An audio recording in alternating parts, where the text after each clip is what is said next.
Welcome to Seattle Public Utilities Ask Evelyn Live, where we answer your questions about recycling, compost, garbage, and other trashy topics. I'm your host, Becca Fong. This week, we are going to party like it's episode 1999. Can you believe it, people? We made 99 of these things. And to celebrate, we're going to talk about how to deal with all of that party aftermath with a celebration of sortation. All right, we're going to get Pat joined in here. So I got my sparkles on to celebrate our 99th episode. And we're going to really talk about how to deal with party stuff.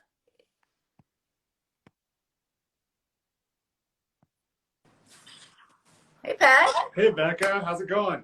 It's going good. How are you? Good. Happy number 99. Oh my gosh, can you believe it? I cannot believe we made 99 of these things. I know, it's nuts. I know, I was like, cue the Prince music, right? But I'm pretty sure we can't use that. No.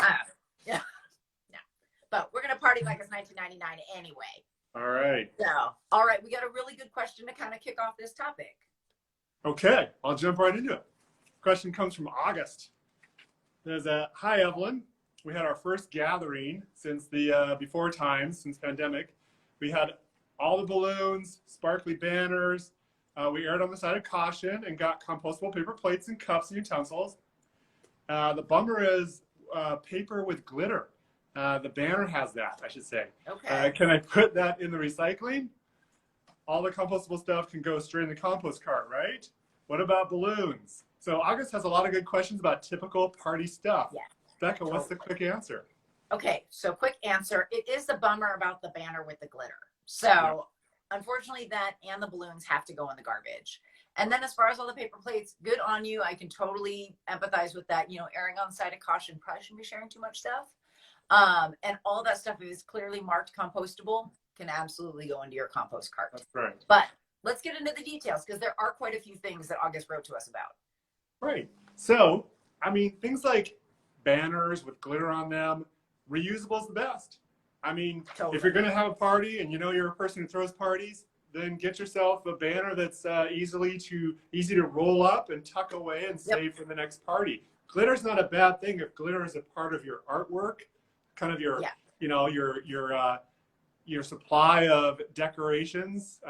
Decoration shouldn't be single use. You know, just like all things, we should really strive to invest in a quality set of decorations that we know we can reuse. And frankly, a lot of these decorations that are marketed as single use are totally durable, very reusable. I mean, all the streamers and the sparkly hats and you know, glitter covered different things. I mean, there's a lot of materials. They go to like that Champion store, or that display and costume store, these big party decoration stores, and there's so much good stuff there for making a festive event. And one could just like create a shoebox full of like their decorations for various party themes. Oh, we totally have a tub of like party decorations at our place. Excellent. And I've definitely seen on Buy Nothing groups or neighborhood postings when folks have decorations. I mean, even when, like, shockingly, even when they have like kids' names for birthday parties on it, they'll be like, hey, does anybody have a Quinn out there? Because I've got all these party decorations for my kid's birthday party. And like almost always somebody's like, I'll take those. It took me a second to hear what you were saying there, a Quinn. Yeah, okay, so that would be, I got it. But so, yeah, exactly. All the names and all the different, you know, possibilities out there. So that's great.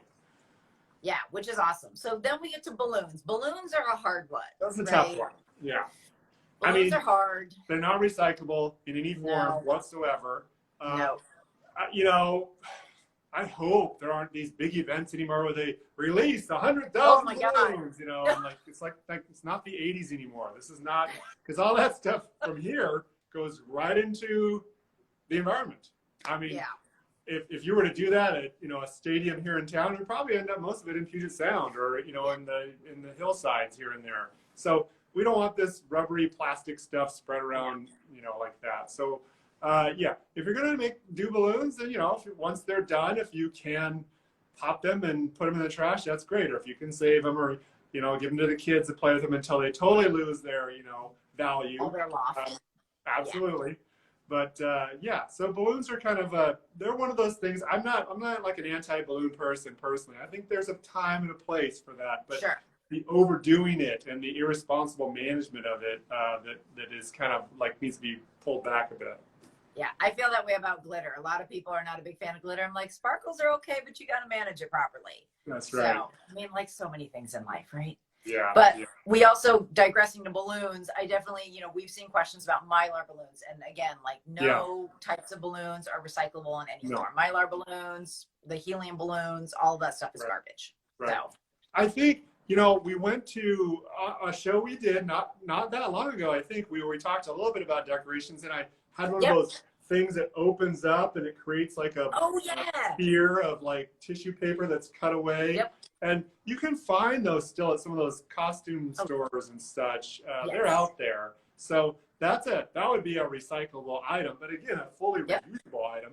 They are a little delicate. So if the kids get after it, then it's probably going to get trashed, and then you can recycle it though. So it creates a round globe of color in your room. So that's an option as opposed to a balloon, I guess. Same look and feel. Totally. All right, and then we get to talk about compostable plates. So August, really good on you for getting stuff that's all compostable. Sometimes if you're having a party and maybe you've got a lot of people, we always err on the side of, if you can get reusable, that's great. That's always best and highest use. Absolutely. Right? We're talking like real dishware. This is the way to go if you can. This is like the best party, layout possible. Just a nice set of dishware and real silverware. So totally. Next option, though. Next option is fully compostable, because then you don't have to worry. We definitely get questions about paper plates and how clean they should be for recycling. And honestly, if there's any food residue on them, they need to go in the garbage. They're not compostable in their paper plates because the grease in the food is a contaminant. But compostable packaging, Pat, this is totally your lane. I got some props. Okay. So this is an unopened package, but these are just like unbleached, brown utensils. These are forks. These are plates. This is the kind of product you want to look for. Very intuitive to all your guests. Very recognizable as compostable. Not throwing a curveball. Here's a curveball for you. This brand, which we all know very well, provides a now compostable version. I'm looking for the wording on here. I'm going to zoom in for you. I know it's backwards, but nonetheless, right here, it says compostable. So, good on them. Bam. They're making a printed front plate that has a coating on it that's probably PLA or some other starch-related coating that keeps the ink from the plate from going into your mashed potatoes or whatever you have. So that's good. But the thing is, like, we've always messaged on printed plates as a utility, as a where does it go guideline. We always say if it has a flower or some sort of holiday decoration display on the plate, like a printing, then that's not compostable. So only if you know for sure and the packaging provides the information that it is compostable, should you ever compost a printed plate. Just, better to just, in my opinion, go with either the white plates like this or just your basically molded fiber, unbleached plates. They're the best option for everyone involved. Yeah.